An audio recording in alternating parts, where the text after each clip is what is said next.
Colorectal cancer is the second leading cause of cancer-related deaths in the U.S. that affect both men and women. That's according to the Centers for Disease Control. KCRG TV9's Bria Love is live at Mercy's Hall Perrine Cancer Center now. Bria, what is this educational tool that you are in? Well, Chris and Nicole, we're actually inside of a colon. Now, this tool is set up to give people an inside look from what healthy tissue looks like to what unhealthy tissue looks like. Right now, I'm joined with Dr. Hassan here at Mercy Medical Center. Hi, how are you doing? Morning, how are you? Good morning. So can you explain to us, why does the hospital set up this tool? So March is Colorectal Cancer Awareness Month, and this model and this whole campaign is to increase awareness about colorectal cancer so people understand how important it is to get screened.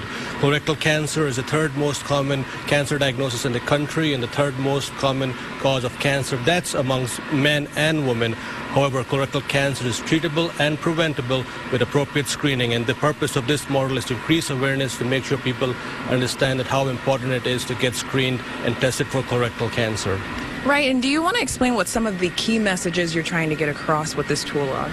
So 90% of all cancers or colorectal cancers happen in people over 50 years of age.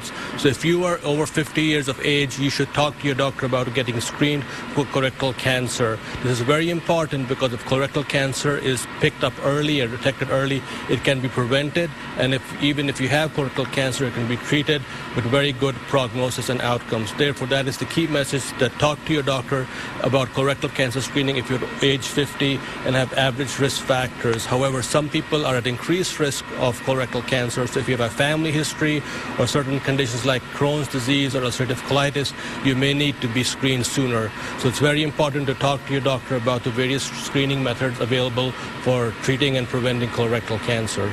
Right now, I'm joined with nurse manager Kim Capussi. Hi, Kim, how are you? Hi, I'm fine. Great. Okay, so can you just talk to us about why does Mercy put up this educational tool? March is Colorectal Cancer Awareness Month, and we want to bring awareness about colon cancer and prevention of the disease.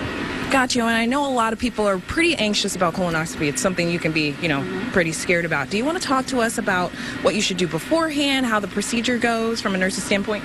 Yeah, the hardest part of this whole procedure is the prep, and the 4-liter prep is probably the most common. So we encourage our patients to drink the prep if they have any problems. We have a nurse that's on call that can help them get through it. Most preps, they drink half of it the night before, half of it the next morning. And if they have any difficulty, we have our patients come in and we can help them through it here at the hospital. They are also on a clear liquid diet the night before, the day before, and sometimes even 4 days before they're on like a low fiber, low roughage diet. Then when they get here to the hospital, we do an admission. We go through some pre-registration stuff. We go through a health assessment, medications, that kind of thing.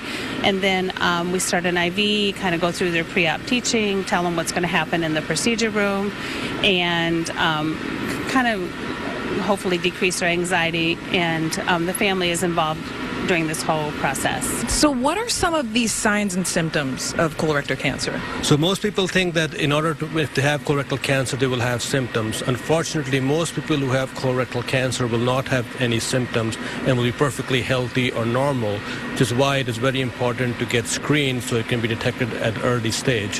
However, there are some warning signs. If people have any blood in their bowel movements, or if there are any change in their bowel movements from the regular bowel habits, meaning more diarrhea or constipation, those are signs and symptoms that should be checked out, and the patient some people should talk to their doctors if those symptoms occur. Also, weight loss and feeling more tired than normal are other some warning signs that people should be aware of. TV9's Bria Love is live at Mercy Medical Center's Hall Perrine Cancer Center with a large inflatable colon. And Bria, this is all about education and cancer awareness. Yeah, that's right, Chris and Nicole. This colon is actually 8 feet tall and 12 feet long, and it shows the public what healthy tissue looks like, and then there's some unhealthy tissue back here, too. Right now, I'm joined by nurse manager Kim Capussi. Kim, how are you? Good. Good. Hey, can you explain to us, why does the hospital put up this kind of educational tool? Well, March is Colorectal Cancer Awareness Month, and so we want to raise awareness and promote prevention of the disease.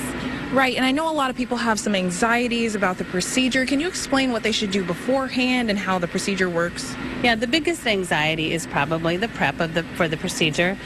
Typically the day before they're on a clear liquid diet, and then they will take a couple Dulux tablets in late afternoon, and then they'll drink usually a 4-liter prep.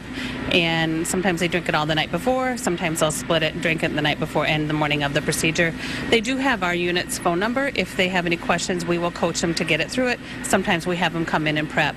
We will help to decrease that anxiety by helping them get through that prep. And then they come in the morning of the procedure or the afternoon, and then we do a pre-registration verification.